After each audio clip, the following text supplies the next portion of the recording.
Le diaporama va commencer. Donc, voilà, bienvenue à tous. Ce soir, nous nous retrouvons parce que vous vous intéressez à la mise en place d'ateliers de philosophie en lycée professionnel. Donc, cette possibilité pour nous, cette possibilité de proposer des ateliers de philo en lycée professionnel, c'est vraiment pour nous une nouvelle qui nous a réjouis pour les lycéens. Parce que ça rejoint vraiment nos convictions et nos valeurs. Et on est vraiment ravis du coup d'avoir publié ce cahier très innovant qui s'appelle le cahier de pratique pour l'atelier de philosophie.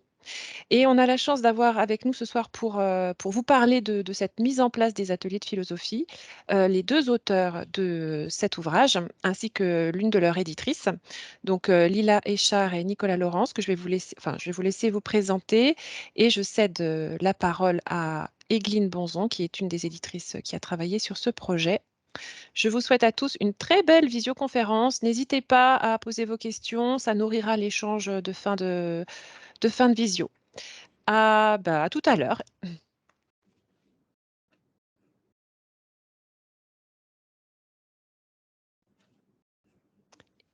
Egline, tu n'as pas ton micro ouvert. Ça commence bien, désolée, bonsoir. Donc, nous sommes avec nos deux auteurs, Lila Échard et Nicolas Laurence, deux professeurs de philosophie qui sont donc les auteurs de notre cahier de pratique pour l'atelier de philosophie. Vous vous êtes rencontrés il y a déjà un petit moment tous les deux. Est-ce que vous pouvez nous rappeler les circonstances de votre rencontre et surtout ce que ça a pu donner par la suite pour votre travail commun? Je t'en prie, Lila, si... Notre rencontre remonte au lycée Lyotet au Maroc, à Casablanca. On était en quelle année? En 2013. Et moi, je suis arrivée avec ma pratique très GFEN, donc le groupe français d'éducation nouvelle du secteur philo, avec tout ce que m'avait apporté ce petit groupe qui travaille tous les dimanches, non pas tous les dimanches, une fois par mois, et qui avait mis en place autour de Nicole Gratalou un dispositif pédagogique qu'on appelait le colloque. Et c'est comme ça que j'ai rencontré, on va dire, Nicolas. Non seulement il était professeur là-bas, mais en plus, il était curieux et il m'a dit j'ai bien envie d'aller voir dans ta classe comment ça se passe. Et j'avais commencé mon premier cours de terminale littéraire avec un procès, c'était le procès d'Antigone. Et il a assisté donc au mois de septembre, début septembre, à quelque chose qui lui a donné envie de voir comment ça pouvait se passer. Donc ça, c'est pour la rencontre. Sinon, voilà, je te laisse poursuivre. Oui, parce que donc, moi, j'étais arrivé 1 an avant au Maroc et en plus avec des fonctions de formateur sur la zone pour les établissements français du Maroc. Et donc avec une forme de réflexion pédagogique. Et évidemment, les collègues Lila arrivaient, avaient ces nouvelles pratiques. Moi, ça m'intéressait beaucoup. Et donc, système de classe ouverte. Et c'est comme ça que notre aventure commune a pu commencer et pour aboutir à ce cahier aujourd'hui. Voilà. Vous voyez maintenant à l'écran le programme détaillé de notre visio. On va donc commencer par parler de vos premières expérimentations en lycée professionnel à l'un et à l'autre, parce qu'en fait, c'est ça l'origine exacte de ce projet, de ce cahier, c'est que vous avez tous les deux testé avant même qu'on en vienne à l'accès pour les terminales professionnelles à la philosophie. Vous avez commencé à travailler tous les deux sur ce sujet il y a déjà bien longtemps. Lila, c'est vous qui avez eu les premières expériences.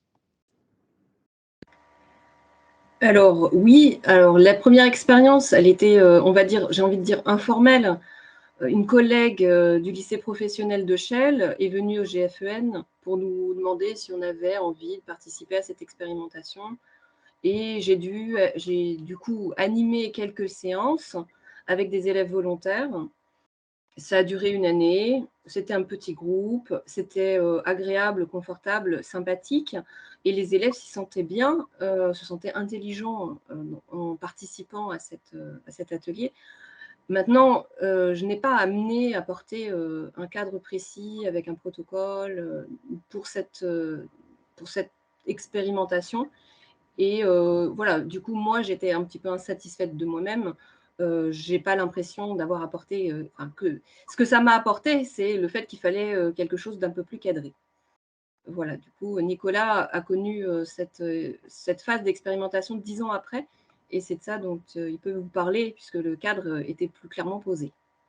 Oui, la chance que j'ai eue, c'est qu'au retour donc, en académie de Toulouse, retour du Maroc en académie de Toulouse, j'arrive au moment même où s'enclenche, disons, une expérimentation vraiment construite, voulue, portée, budgétisée par le rectorat, et même la rectrice de l'académie de Toulouse d'alors. Et donc, dans laquelle s'inscrit évidemment l'inspecteur qui était à l'époque sur l'Académie de Toulouse.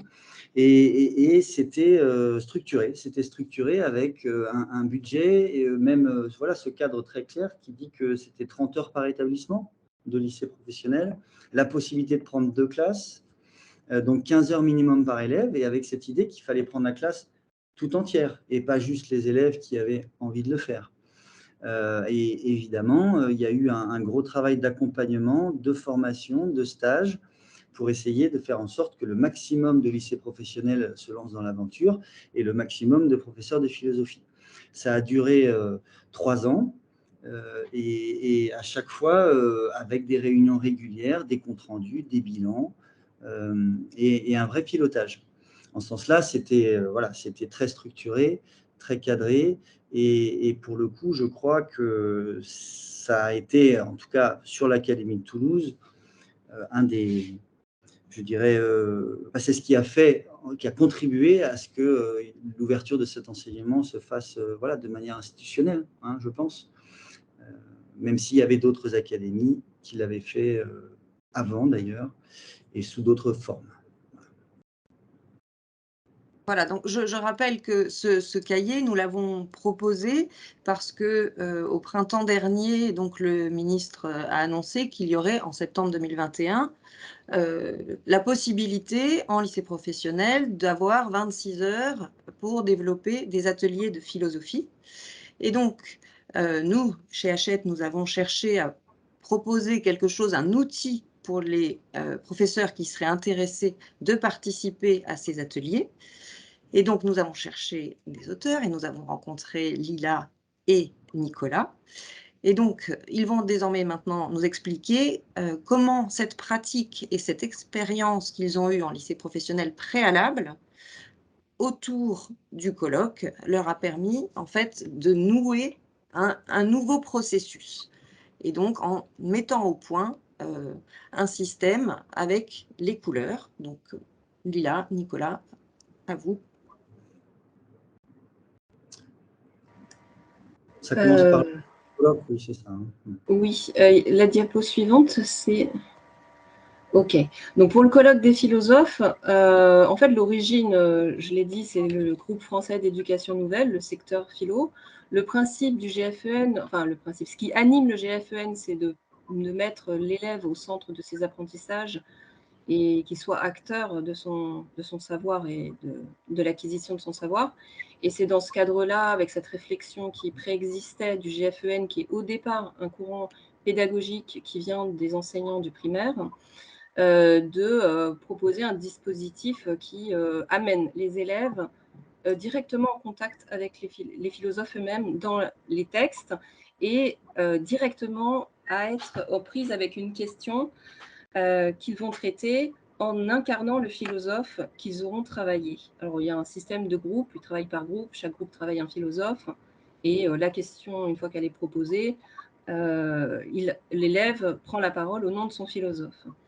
Cette proposition du colloque des philosophes a déjà été présentée, on va dire, dans différents ouvrages scolaires, dans le Bréal. Alors, je l'avais, si jamais il y en a qui se souviennent de cette présentation, qui est, la couverture, c'est Ben. C'était pour les séries technologiques et c'était Nicole Gratelou avec Michel Vignard qui avait fait cette édition. Et plus récemment, le Bordas a repris, avec Guillaume Lequien et Fanny Bernard notamment, le colloque, ça s'appelle « Faire dialoguer les philosophes ». Donc, dans chaque chapitre, on a cette mise au travail des élèves par la rencontre avec un philosophe et l'incarnation d'un philosophe. Donc c'est vrai que depuis, on va dire, la fin des années 90, où il y a eu déjà des publications dans la revue pratique de la philosophie du GFEN, du secteur philosophie, et l'édition d'un livre, donc Philosopher tous capables, que le GFEN avait édité. Depuis, ça a été pratiqué par beaucoup d'enseignants, en fait, dans les classes. Et c'est vrai qu'au départ, ça a été vraiment proposé pour les voies technologiques dans le BREAL, et ça permet d'être dans un rapport aux élèves différents. Et dans un second temps, avec le Bordas, c'est vrai que c'est plus connu et plus pratiqué même dans les filières générales. Et c'est vrai que la proposition là, c'était le défi, c'était de proposer quelque chose d'accessible en lycée pro, qu'on peut mettre en œuvre avec ce cahier qu'on va vous présenter. Pour les élèves, sur la réaction des élèves, bon, j'ai envie de dire, une fois qu'ils connaissent et qu'ils sont familiarisés avec le dispositif, ils sont toujours ravis, heureux, impatients, parfois frustrés des différentes étapes. Et ça reste quelque chose qui les marque sur le long temps. Enfin, quand je revois des élèves d'il y a 10 ans ou même plus récemment, ils disent que c'est vraiment ça qui leur reste comme expérience du cours de philosophie. C'est ce qui s'est passé pour eux lorsqu'ils ont participé au colloque et lorsqu'ils ont préparé le colloque. Moi, je te donne la parole, Nicolas.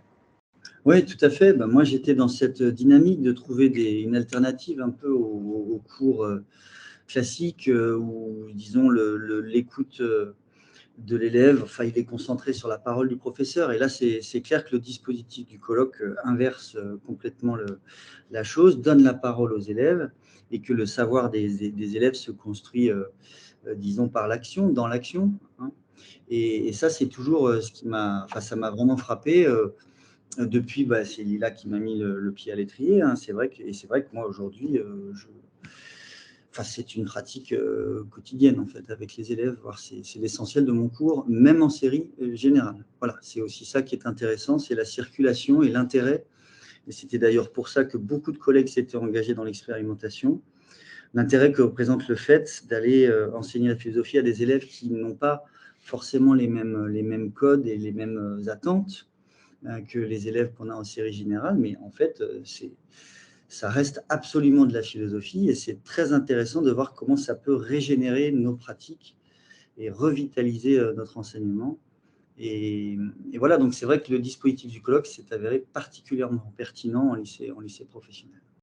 Et du coup, vous avez dans le cahier la présentation du colloque pas à pas, page 10 et page 11, que vous retrouvez, si vous l'avez déjà entre vos mains, c'est expliqué en détail. Du coup, Nicolas, est-ce que tu peux présenter le code couleur on a choisi en fait d'articuler le code couleur avec le colloque?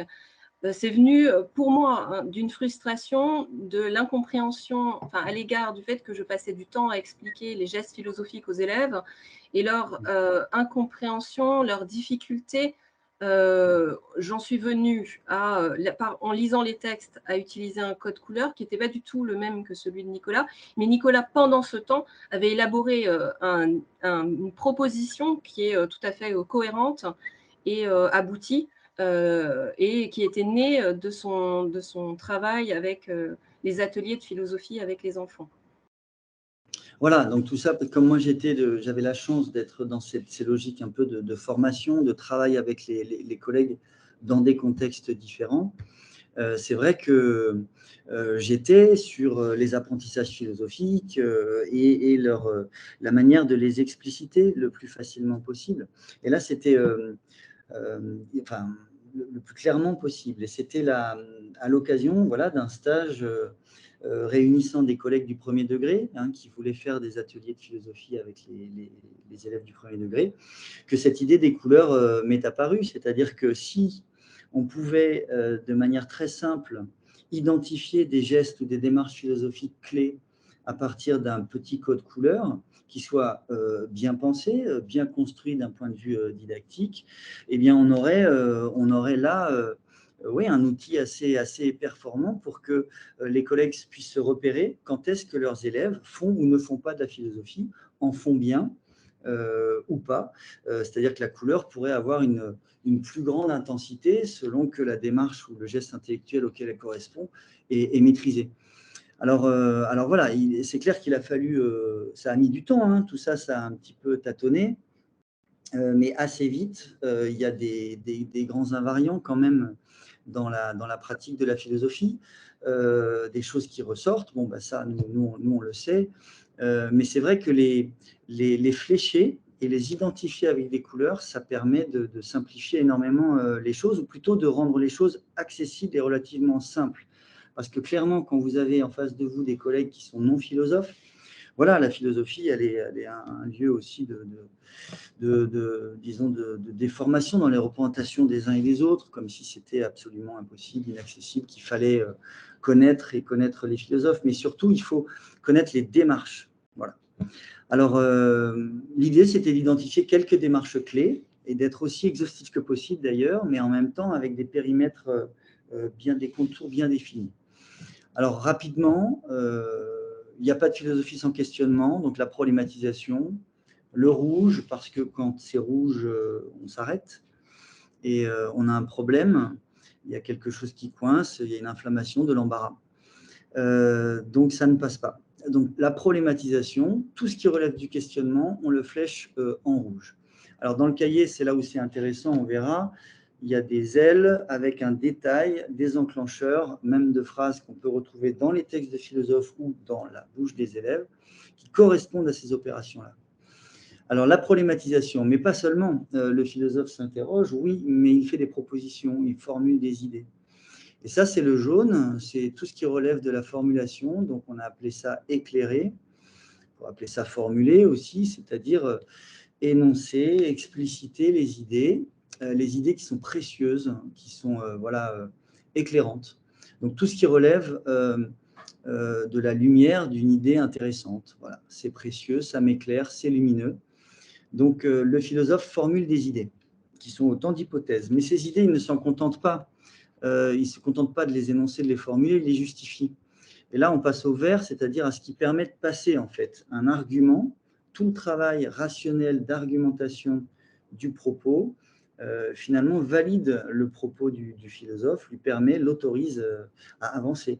Et sans cela, il n'y a pas de philosophie, quoi. Il y a évidemment tous les textes de philosophie ont une dimension argumentative.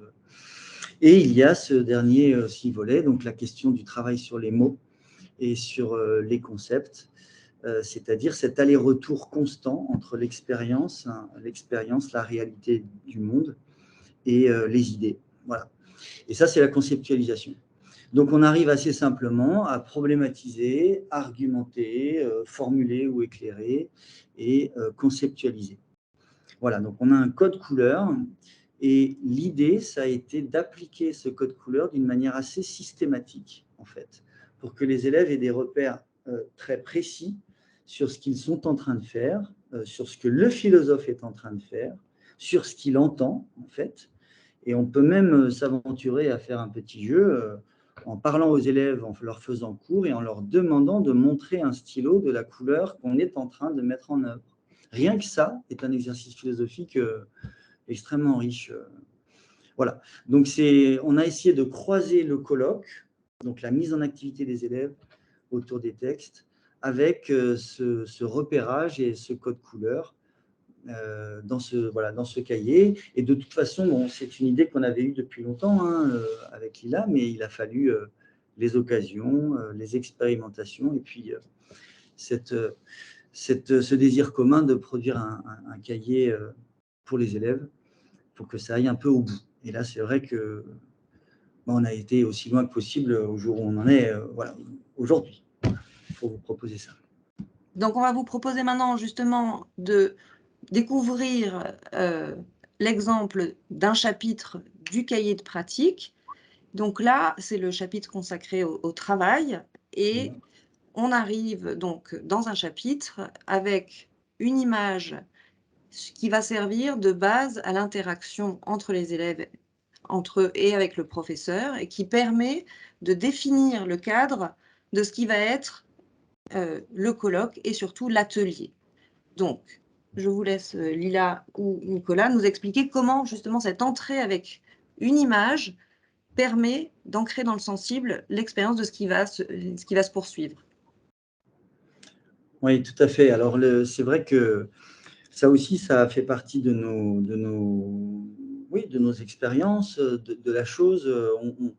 On a repéré que, évidemment, comme on part du non philosophique, il faut aller chercher l'élève là où il est. Et c'est vrai avec nos classes de série générale et technologique, mais c'est d'autant plus vrai avec des élèves de lycée professionnel qui, par exemple, n'ont pas d'épreuve à la clé en philosophie. Donc là, clairement, il faut aller les chercher là où ils sont. Et donc, les chercher là où ils sont, ça veut dire crocher en quelque sorte leur sensibilité. Et c'est la force des images, c'est la force des supports. Bon, ça, on le sait, hein, pour ceux qui ont un petit peu d'expérience en philosophie, on a besoin de concret. Mais à partir de ce concret, commencer tout de suite, d'emblée, à enclencher un travail philosophique plutôt orienté sur les mots, donc les concepts, sur les idées, donc vous voyez l'encadré jaune, sur les problèmes, les questions qu'on se pose, et puis sur les raisons qui vont nous faire choisir telle ou telle question. Donc là, c'est vrai qu'on a mis un peu à l'honneur dans ce cahier, pour ces raisons, disons, qui veulent que, pour savoir exactement de quoi on parle, il faut que ça nous parle, et c'est-à-dire que ça résonne avec notre expérience des choses, notre expérience du réel. Voilà, il y a cette sollicitation constante de la sensibilité des élèves à travers les images, donc les œuvres d'art essentiellement, mais on aurait pu faire aussi avec le cinéma, c'est possible, hein. Mais donc on a souhaité à la fois, disons, pour le travail sur texte et pour enclencher véritablement la réflexion sur un thème, articuler systématiquement, mobiliser une image. Alors là, vous voyez, c'est sur les œuvres qui sont directement mises en relation avec un texte. Donc on a systématisé le process, c'est-à-dire qu'il y a un texte, une image. Et cette rencontre est extrêmement intéressante pour les élèves. Ils tissent des liens, et ça permet évidemment d'ancrer, de mémoriser peut-être davantage, parce que le texte prend, disons, corps, en fait, dans une expérience sensible. Donc justement, après cette première double page avec l'image qui permet d'enclencher, chaque groupe qui se voit attribuer un philosophe arrive donc sur la page concernée. Et donc là, il y a le texte en page de gauche avec l'enregistrement du texte si nécessaire, les consignes de surlignage pour la colorisation du texte et en page de droite, le tableau qui permet de récapituler les informations. Lila, Nicolas, vous voulez en dire un petit peu plus sur justement ce décryptage du texte ? Oui, donc en fait, ce qu'on a proposé comme coup de pouce pour la colorisation, c'est en gros les étapes argumentatives du texte. On a choisi de présenter le coup de pouce pour la colorisation dans l'ordre du texte.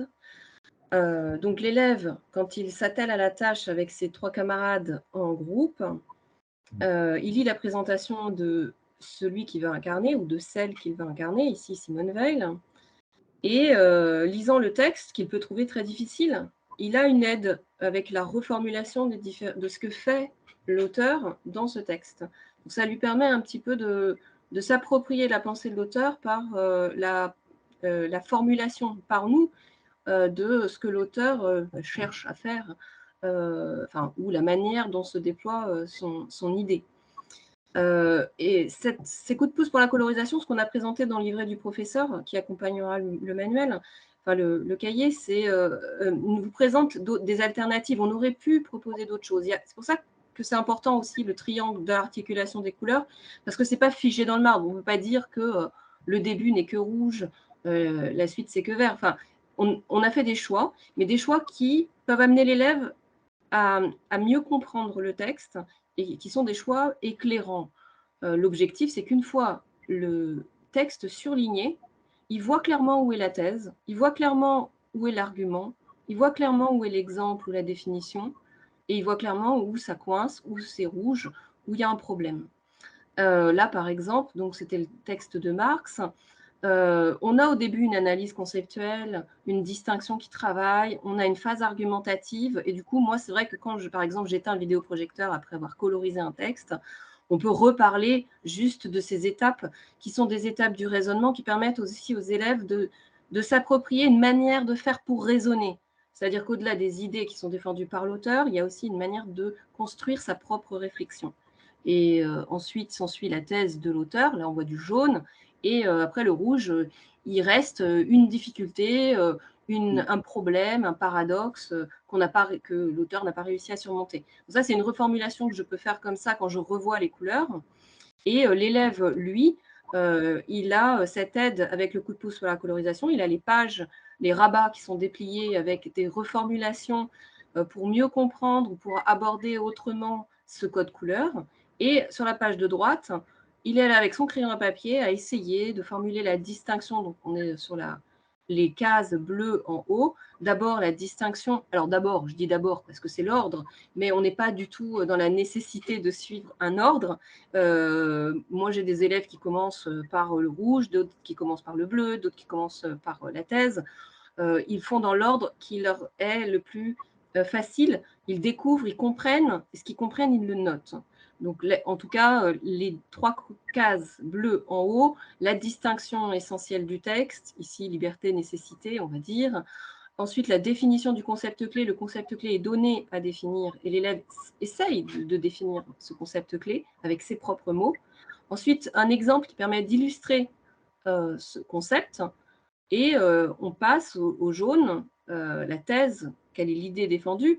Donc effectivement, il y a une aide dans la mesure où on a déjà dit ce qui était en jaune, mais après, c'est un travail de reformulation de cette idée, et que l'idée, c'est que l'enseignant, son rôle, c'est de passer de table en table, de tablé en tablé, de groupe en groupe, pour accompagner là où l'élève ou le groupe éprouve des difficultés. Donc en fait, on est plus un accompagnant, on vient éclairer l'élève plutôt que lui présenter les idées d'un philosophe directement. Et il est au travail et il est en train d'essayer de le faire, d'essayer de faire quelque chose. Et nous, on l'accompagne dans ce qu'il essaye de faire. Du coup, là, on pouvait revenir sur le lien avec l'image. Nicolas, je te laisse la parole par rapport à la suite, puisqu'on était sur l'exemple du texte de Simone Weil. Et quand il a à remplir la case, le lien avec l'image, il a à réfléchir, à penser ce que ça lui apporte en relation avec le texte. Oui, tout à fait. Et puis, il peut le faire très librement. Comme tu disais, les élèves ne commencent pas toujours par la même prise, hein. J'aime à penser qu'un texte est un peu comme une falaise. Il faut trouver une prise, une première sur laquelle on s'appuie, et puis après, on escalade et on essaie d'aller jusqu'en haut. Et l'image peut être cette première prise. C'est pas du tout, c'est même peut-être une très bonne manière d'entrer dans le texte. Mais après, ça peut être une définition qui apparaît de manière claire, parfaitement claire pour l'élève. Donc, c'est à la fois, ce qui nous intéresse, c'est que c'est ce qu'on a pu observer, parce que pour le coup, ça fait un petit moment que nos élèves sont nos cobayes, hein, sur cette affaire. Voilà, ce qu'on a pu observer, c'est qu'ils n'ont pas tous les mêmes stratégies et toutes les mêmes stratégies par rapport au même texte pour essayer de le résoudre. Donc, il y a ce cadre, mais qui est plutôt comme une sorte de chantier dans lequel il faut avancer, se mettre d'accord pour construire une vraie compréhension du texte et pouvoir passer à l'étape suivante.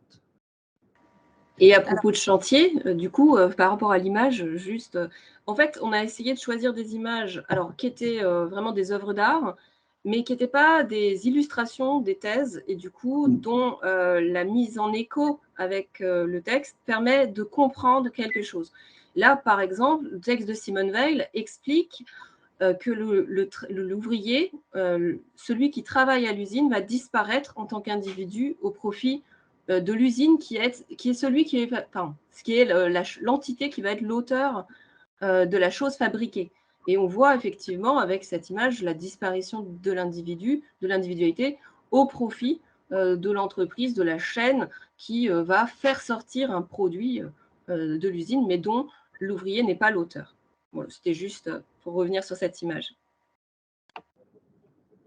Alors, je vous propose qu'on voit brièvement le rendu du livre du professeur, mais en fait qui correspond également à ce que sera le livre de l'élève une fois qu'il aura complété, c'est-à-dire qu'en page de gauche, on retrouve notre texte initial, mais cette fois-ci surligné en suivant les consignes de colorisation, et en page de droite, donc, toutes les cases remplies avec la reformulation de l'élève pour ce qui comprend du texte. C'est un appui pour les professeurs, éventuellement, si nécessaire. Donc, ce que je peut-être oui, peut-être une petite remarque, si on peut revoir sur le cahier, enfin, avec la page de veille remplie, il y a la question qui a été choisie initialement par la classe. La case qui est en bas à droite, la verte, c'est la réponse, la réponse argumentée à la question du colloque. Et ça, c'est très intéressant que le groupe d'élèves se dise « Ah oui, je vais construire la réponse qui aurait été celle de Simone Weil à la question que nous avons choisi de traiter à partir de l'image initiale. » Donc, c'est vraiment tout ce processus-là qui se fait dans ce travail de groupe, qui en plus est modulable en termes de temps. Je veux dire, selon les besoins des élèves, ça peut être rapide, ça peut être court, selon leur habitude aussi, évidemment. Voilà. Et puis là, on peut... donc, le colloque mis en place dans la classe, la réalité, en fait, on vous a présenté évidemment quelque chose de sommaire dans l'ouvrage. Maintenant, à l'épreuve des faits, une classe, comment ça se prépare? Voilà. Là, c'est une classe de Lila qui s'apprête à débuter un colloque. Donc, Lila. Oui, donc après le temps de préparation sur le texte, qui est un travail qui se fait en groupe, chaque groupe va envoyer un élève qui sera le philosophe, celui qui prendra la parole au nom du philosophe. Moi, je fais des carrés. Il y a 2 philosophes sur un même côté. Les autres philosophes ont le droit d'avoir une table pour eux. Et ils se mettent derrière leur philosophe qui est présenté avec les portraits qui sont disponibles en dépliant dans le manuel et qu'on peut découper. Donc, chaque élève a à sa disposition les portraits des philosophes. Et c'est vrai que, bon, même quand on fait les phases de travail, une fois que les feuilles sont découpées, on peut aussi disposer la salle de classe pour le temps de préparation et mettre éventuellement les portraits. Ça peut leur permettre de se repérer dans l'espace. Moi, c'est vrai que j'ai tendance à disposer toujours de la même manière. On va dire les philosophes de l'Antiquité sont du même côté, philosophes du XVIIe, XVIIIe siècle d'un autre côté. Et ils se repèrent par rapport aux images des philosophes. Quand ils se préparent pour le colloque. Moi, les colloques, ils durent 1 heure, c'est une séance d'1 heure à peu près. Ils ont leur cahier sous les yeux, il est déplié, comme on voit sur le dessin précédent, si c'est possible de le mettre, le précédent, et pas le suivant. Ça, c'est ce qui va permettre de suivre le colloque. Donc, ils sont avec leur carton de couleur et prêts, entre guillemets, à dégainer, prêts à défendre la thèse de leur philosophe et à annoncer qu'ils défendent la thèse de leur philosophe, prêts aussi à donner un argument en faveur de leur thèse à l'égard de la question qui est posée pendant le colloque, à proposer un exemple et éventuellement à exprimer un problème qui se pose dans leur thèse ou bien à poser une question à l'attention d'un autre philosophe et de même à proposer un exemple et à demander un exemple à un autre philosophe ou à demander à ce qu'un philosophe reformule son argument ou à demander la reformulation de l'idée présentée, défendue par un autre philosophe, par exemple Platon, qui est peut-être en face de lui. Disons qu'entre le matériel disponible, c'est-à-dire avoir sous les yeux son texte, son cahier, rempli par ses soins, le code couleur, les autres camarades, et là, si on revient à l'image de la classe, la précédente, s'il vous plaît, moi, je mets des souffleurs en fait autour, c'est-à-dire que derrière celui qui parle, sont prêts à parler et s'installent les élèves du même groupe. Soit pour souffler en lui donnant des idées parce qu'il n'a pas réagi sur certaines choses, ou alors il est en train, et là on peut passer donc à la diapo suivante, celui qui ne parle pas, ceux qui ne parlent pas, ils sont en train de prendre des notes dans leur cahier au crayon à papier. Et ils peuvent du coup réfléchir un petit peu à ce qui est en train de se passer, ce qui est en train de se dire, et revenir dans un deuxième temps du colloque pour faire des ajouts, compléter, présenter d'autres aspects du philosophe. Voilà, bon, pour ce qui est du temps du colloque, ce que je peux en dire.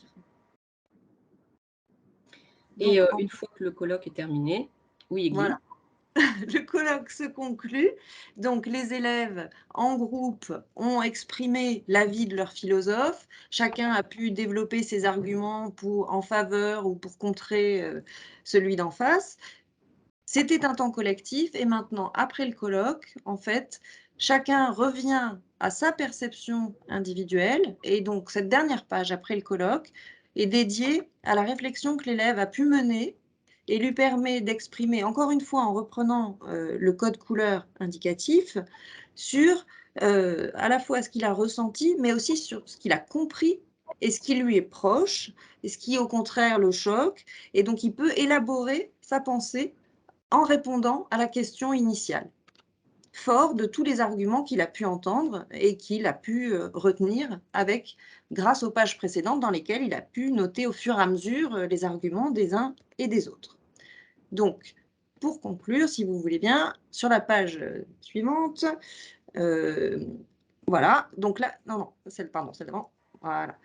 Donc là, non, celle d'après, pardon, voilà. Donc là, on a le déroulement complet de l'atelier pour le remémorer. Donc, avant le colloque, la phase initiale avec la première image qui permet à la classe entière donc, de formuler la question sur laquelle le groupe va travailler sur le thème, par exemple le travail tel qu'on en a parlé tout à l'heure. Ensuite, la question que, une fois qu'elle a été définie, les groupes se mettent à travailler sur leurs auteurs avant de faire le colloque à proprement parler. Donc les groupes se confrontent les uns aux autres, utilisent les cartes argumentatives et autres de couleurs qui sont proposées dans le cahier avant de finir par la conclusion, chacun face à sa feuille pour conclure le travail de l'atelier. Nicolas, Lila ? Non, c'est bien, le process est décrit, c'est bien. L'idée, c'est de revenir à une pensée propre et que l'élève réécrive d'une certaine manière un texte de philosophie, puisque les couleurs sont présentes, en fait. Et c'est à lui, après avoir parlé, d'écrire, enfin, on articule comme ça l'oral et l'écrit, et c'est tout l'intérêt de ce cahier, de lier ces deux dimensions, avec à chaque fois des modalités d'écrit différentes, en groupe, collective, individuelle, prise de notes ou au contraire synthèse, enfin, et puis des moments d'échange, donc toute la construction orale, soit en petit groupe, soit en grand groupe, et à travers la parole d'un autre et le principe de l'enrôlement, en fait. Puisque les élèves vont dire, moi, Descartes, je pense que, moi, Simone Veil, je ne suis pas d'accord avec vous quand vous dites que... Ah bon. Donc, on est vraiment dans quelque chose de l'ordre de l'enrôlement, et après, ils reviennent à eux-mêmes. Et c'est ce dispositif enfin, avec plusieurs modalités de l'oral et de l'écrit, de distance par rapport à soi, je dirais de prise de recul par rapport à ce qu'on entend dans la bouche des autres, qui renvoie à des idées qu'on aurait pu nous-mêmes avoir, qui fait que l'élève est vraiment en action philosophique, quoi. Véritablement, il fait de la philosophie.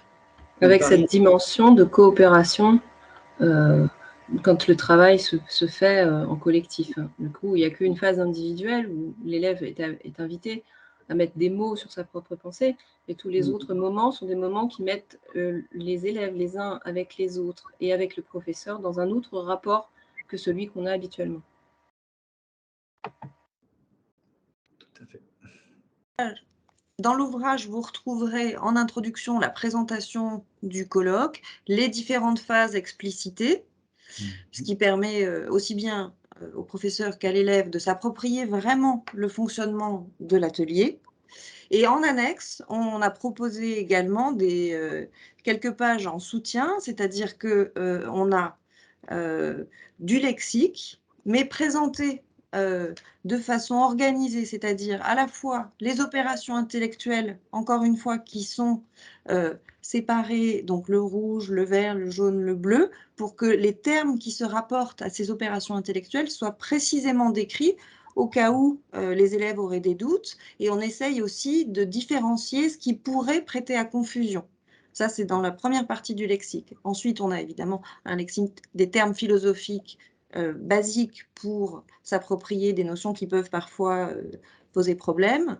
Les courants philosophiques qui sont représentés par les différents philosophes présents dans l'ouvrage, et les courants artistiques en lien avec les œuvres, puisque sur les rabats, nous avons également une frise chronologique des auteurs et la frise chronologique des œuvres. Tout ça pour permettre aux élèves d'avoir en main tous les outils qui leur permettent de fonctionner aussi bien en groupe qu'individuellement tout au long de l'atelier. Nicolas, Lila, vous voulez ajouter quelque chose éventuellement avant qu'on propose à nos auditeurs de poser des questions? Non, c'est très bien. Passons aux questions, s'il y en a. Si vous le désirez, vous pouvez inscrire dans la conversation des petites questions, et à ce moment-là, les auteurs se feront un plaisir de vous répondre rapidement. On vous laisse le temps de la réflexion. Je profite de ce temps de réflexion pour vous remercier très chaleureusement, Nicolas et Lila. C'est une visio très, très intéressante. En attendant peut-être la première question, parce que moi j'en avais. Est-ce que vous avez pratiqué, enfin, vous avez expérimenté tout ça en classe, en lycée professionnel? Est-ce que vous avez identifié des freins, par exemple, chez les élèves? On nous dit souvent que les élèves de lycée professionnel, voilà, structurer leurs pensées, argumenter, c'est quelque chose de difficile. Et on a une question qu'on va pouvoir vous relayer. Voilà. Est-ce que vous pouvez nous donner un petit peu voilà, votre perception sur les freins que vous avez réussi à lever, en fait? Lila, Moi, je le redis, hein, je n'ai pas expérimenté en lycée professionnel puisque l'expérimentation remonte à 2007, une époque où je n'aurais jamais pu proposer un atelier aussi complet et complexe. Donc, enfin complexe, il ne l'est pas en tant que tel, mais je veux dire, c'est pour que ça sorte, pour que ça parvienne à notre savoir-faire, ça prend du temps. Donc en 2007, ce n'était pas possible et je l'ai expérimenté en série technologique cette année, mais Oui. pas en série professionnelle. Mais En vos filière élèves professionnelle. de série technologique, parce que bon, voilà, comment est-ce que eux ont réussi à contourner leurs difficultés? c'est tout l'objet du code couleur, par exemple. C'est-à-dire que, clairement, en lycée professionnel, les élèves ont un rapport au texte qui est assez, disons, cabossé. Eh oui. Voilà, donc c'était tout ça. Comment les faire entrer dans le texte d'une manière pertinente par rapport au travail qu'on veut leur faire faire, sans, voilà, comment les aider à enclencher, finalement, l'entrée dans le texte. Et c'est tout l'objet du code couleur. Et ce qui est très intéressant, c'est de voir que nos élèves de série technologique ou générale ont les mêmes difficultés, hein. Simplement, elles sont peut-être un peu plus prononcées en lycée professionnel, raison de plus d'être très précis sur les tâches, en fait. Parce que la grande force de l'expérimentation, enfin, moi, c'est ce que j'ai trouvé, c'est de transformer la classe en atelier, véritablement. En lycée professionnel, les élèves, je veux dire, sont pas seulement actifs en classe, mais sont acteurs de ce qu'ils apprennent. Et ben, ça doit être pareil pour la philosophie. Et finalement, enfin, moi, j'y ai trouvé une forme de revitalisation de mes pratiques en général, quoi, et technologiques. Ce sont les mêmes difficultés. Et précisément, ce qu'on essaie de mettre en place, c'est la possibilité de les surmonter par un dispositif et une procédure aussi claire que possible et, on l'espère, pertinente. Parce que, moi, je vous le dis, ça marche. Mais bon, faut que chacun se fasse. Faut que chacun Alors, Pour rebondir du coup sur la question des difficultés rencontrées, la troisième question qui a été posée par Léo renvoie justement à ce que moi j'ai pu éprouver. Enfin, si j'avais une réponse à vous formuler, hein, c'est que j'ai plutôt des élèves, on va dire, timides. C'est des ST2S, donc filière, ils se préparent plutôt elles se préparent d'ailleurs à être plutôt infirmières. Et elles ne sont pas sûres d'elles. Et du coup, la question de Léo qui me demande rencontrez-vous des moments de flottement qui nécessitent des relances?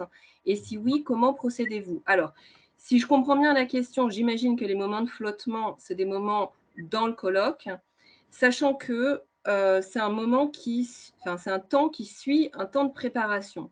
Donc, moi, c'est vrai que je trouve que les moments de flottement, ils pourraient naître dans le temps de préparation du fait qu'ils ne savent pas ce qu'ils ont à faire. Or, là, ils savent ce qu'ils ont à faire, mais quand ils sont à l'oral, ils peuvent se sentir pas autorisés à parler parce qu'ils ont déjà dit ce qui avait été dit dans le texte.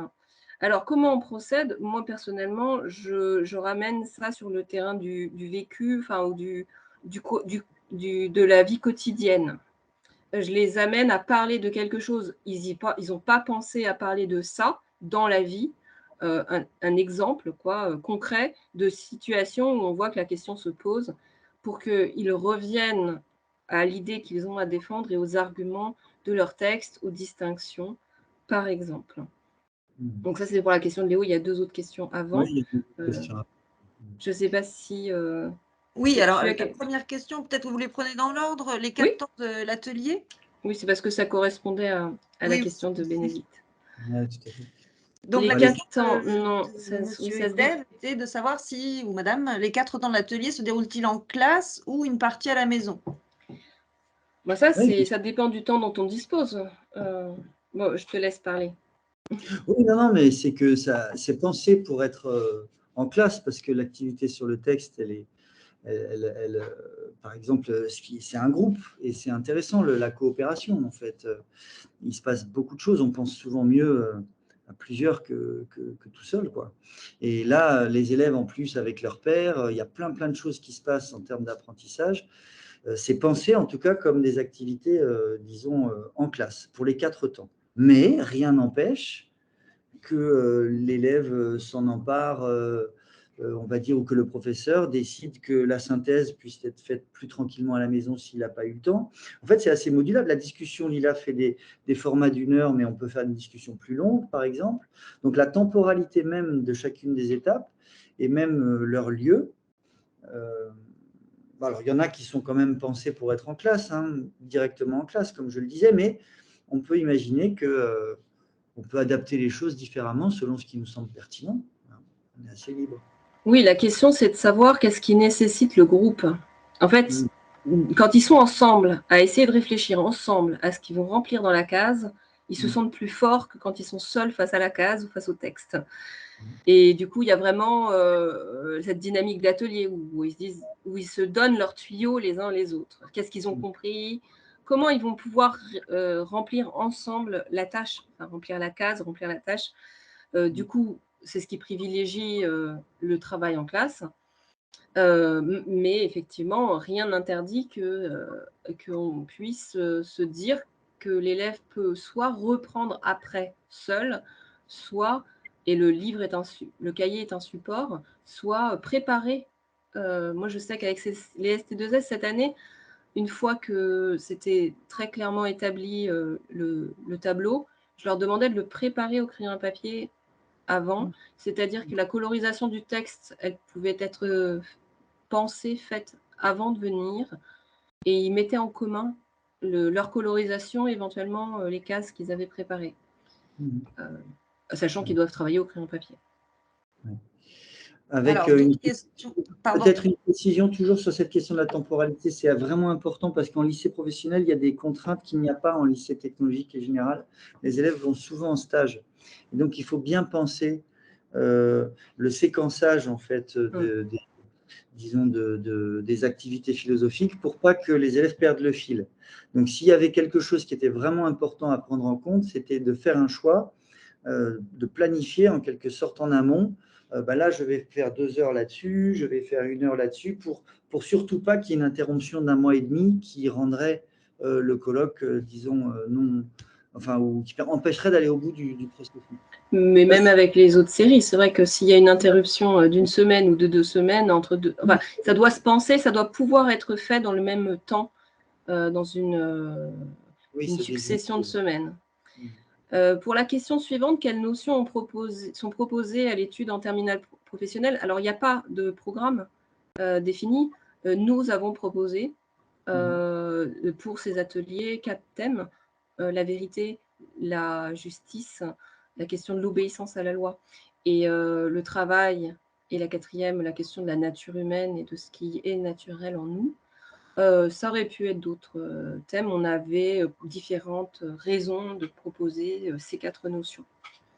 Qui correspondent aux préconisations de l'inspection quand même, parce que voilà, il n'y a pas de programme, mais il y avait quand même, ça de toute façon c'est repris dans le cahier lui-même. Il y a quelques extraits du BO qui reprennent un peu le cadrage dans lequel on a essayé de s'inscrire et dans lequel on a opéré ces choix-là.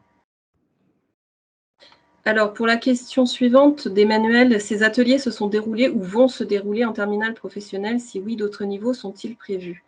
Alors, Nicolas a expérimenté en lycée professionnel dans une phase expérimentale avant qu'il y ait une décision officielle et institutionnelle. Actuellement, c'est proposé. C'est sur la base du volontariat de la part des enseignants et c'est sur sollicitation. Dans mon académie, je suis dans l'académie de Poitiers. Madame l'inspectrice a proposé, a demandé qui était volontaire. Et on se met en relation avec des professeurs du lycée professionnel. Moi, je suis dans un établissement où il y a un lycée professionnel. Et l'inspectrice du lycée professionnel en histoire géo, en lettres histoire géo, travaille conjointement avec l'inspectrice de philosophie. Voilà, donc c'est à la fois les deux. Ça s'est passé et ça va se passer. Ah. Et sur les autres niveaux, non, il n'y a pas d'autres niveaux prévus. La préconisation, la proposition pour l'instant du BO, c'est en lycée pro. Est-ce que tu as quelque chose à ajouter, Nicolas? Non, par rapport à ça, ce que je sais, c'est que les retours, donc comme ça vient d'ouvrir en quelque sorte, disons, de manière institutionnelle, hein, cette possibilité, disons, de faire de la philosophie pour ce tiers d'élèves qui est en lycée professionnel. Bon. Je crois savoir qu'il y a une centaine d'établissements qui vont s'engager dans l'expérimentation l'année prochaine. En tout cas, qui se sont positionnés. Ça veut dire qu'elles ont pris contact, enfin d'abord c'est des établissements dont les équipes se sont mises d'accord sur le projet, parce que c'est des volontaires qu'ils décident de mettre sur la philosophie, pour telle ou telle raison. Et ils ont probablement pris contact avec des collègues de philosophie intéressés, voilà. Et donc, et puis les choses vont s'enclencher. Voilà, les choses vont s'enclencher. Il reste 5 minutes, Nicolas. Tout à fait. Les choses vont s'enclencher et ce n'est qu'un début, pour reprendre le titre d'un joli film sur la pratique de la philosophie avec les enfants. Voilà. La question d'Isabelle, le déroulement de l'atelier est-elle dans le cahier? Oui, tout à fait, même sur un rabat. Et tout cela se fait en 1 heure? Non, le déroulement présenté, les 4 temps, non, c'est plutôt chaque temps 1 heure. Le temps 1, réfléchir sur une image, 1 heure. Le temps 2, travail en groupe avec le texte, le travail sur le texte, la colorisation et le remplissage du tableau, c'est plutôt 2 heures. Le colloque, ça prendrait 1 heure au maximum. Au maximum, ça dépend du temps dont on dispose, on peut faire plus, et le temps réflexif, alors il faudrait dans l'absolu que ça suive directement le temps du colloque. Ça, c'est des propositions qu'on fait dans le livret du professeur, différentes propositions qui sont faites, différents déroulements, voilà. Et est-ce toujours un enseignant de philosophie qui propose cet atelier? Alors, dans notre académie, l'inspectrice d'histoire géo, de lettres histoire géo, elle est à l'écoute des enseignants pour savoir s'il y a des enseignants qui aimeraient, du lycée pro, s'en emparer. Si oui, est-ce qu'il y a un besoin de formation? Donc, on est plutôt sur une phase prospective de savoir si il y a une demande de la part des enseignants du lycée professionnel actuellement pour être formés, pour animer ces ateliers, s'ils souhaitent animer des ateliers de philosophie, sachant que la question du nombre d'heures est un point crucial dans la répartition des horaires avec la DGH, la DG, je ne sais jamais. Voilà, et que, en tout cas pour notre établissement, il faut que ce soit des heures du lycée pro, que les heures du lycée pro en co-intervention, c'est plutôt fléché, heures de co-intervention sont déjà utilisées pour d'autres choses. Donc voilà, c'est à voir avec l'établissement dans lequel on est et les inspections, enfin les inspecteurs qui sont référents. Je me questionne sur le travail maison pour des lycéens pro. Mais vous avez en partie déjà répondu à cette question, Lila, tout à l'heure, en disant que certaines parties pouvaient être éventuellement faites à la maison, mais que ce n'était pas nécessairement le but. Oui, en sachant qu'il y a une grande variété dans les séries ou les filières professionnelles. Hein. Moi, j'ai fait l'expérimentation sur 3 ans. Je suis passé des perruquiers posticheurs disons, oui, au service de proximité à la personne et au carrossier. Enfin, il y a tout un monde, un univers qu'on ne connaît pas bien, extrêmement riche, avec des profils d'élèves très variés, d'où la nécessité d'aller vraiment les chercher là où ils sont. Et là où ils sont, ils ont beaucoup de choses à dire. C'est ce qui t'avait d'ailleurs motivé à choisir le travail. Absolument. Il nous reste à peine quelques minutes. Est-ce que d'autres questions surgissent avant que nous nous quittions après cette visio? Je rappelle qu'il sera disponible en replay sur notre chaîne YouTube Hachette Éducation. Ah, une dernière question de Ludov. Des supports vidéo ou audio sont-ils sollicités dans le parcours proposé par le manuel? Alors, il y a des supports audio qui sont les enregistrements de tous les textes des philosophes. Certains élèves peuvent avoir plus de facilité à assimiler quelque chose qui s'entend plutôt que quelque chose qui se lit, ou ça peut les aider à compléter leur compréhension. Dans le livre du prof, vous trouverez évidemment toutes les explications nécessaires pour la mise en place des ateliers, des propositions sur la répartition des temps et ainsi de suite. Tous les cases de la page pendant le colloque, avant le colloque qui seront donc proposées, remplies comme on vous l'a montré dans le diaporama. Et il y aura aussi des propositions, notamment de films ou de livres, en lien avec les différents thèmes traités dans l'ouvrage. Mais il n'y a pas de support vidéo à proprement parler en lien avec l'ouvrage lui-même ou développé pour l'ouvrage. Et la dernière question, comment se procurer la version enseignant? Mais si vous êtes professeur de philosophie dans un lycée général ou technologique, vous l'avez peut-être reçu dans votre établissement, c'est tout à fait possible. Et sinon, vous pouvez éventuellement nous contacter chez Hachette Technique et nous en reparlerons. Et le manuel, bien sûr, existe en version numérique, car nous y sommes désormais forcés, quoi qu'il arrive, puisque certaines régions sont passées au tout numérique. Et qu'en termes d'accessibilité, nous sommes désormais aussi obligés de le proposer en version numérique. Donc, il est 18h30, nous allons devoir nous quitter. N'hésitez pas à nous contacter par le biais de la messagerie sur Hachette Technique pour pouvoir entrer en contact avec nous si nécessaire. Et j'espère que cette visio vous aura donné envie de pratiquer le colloque et le code couleur et que vous essaierez vous-même à la rentrée de mettre en place ces ateliers, que ce soit en lycée pro, en lycée techno ou en lycée généraux. Voilà. Merci à tous et j'espère à une prochaine fois pour une autre visio sur la philo. Merci à vous. Merci. Merci de votre écoute.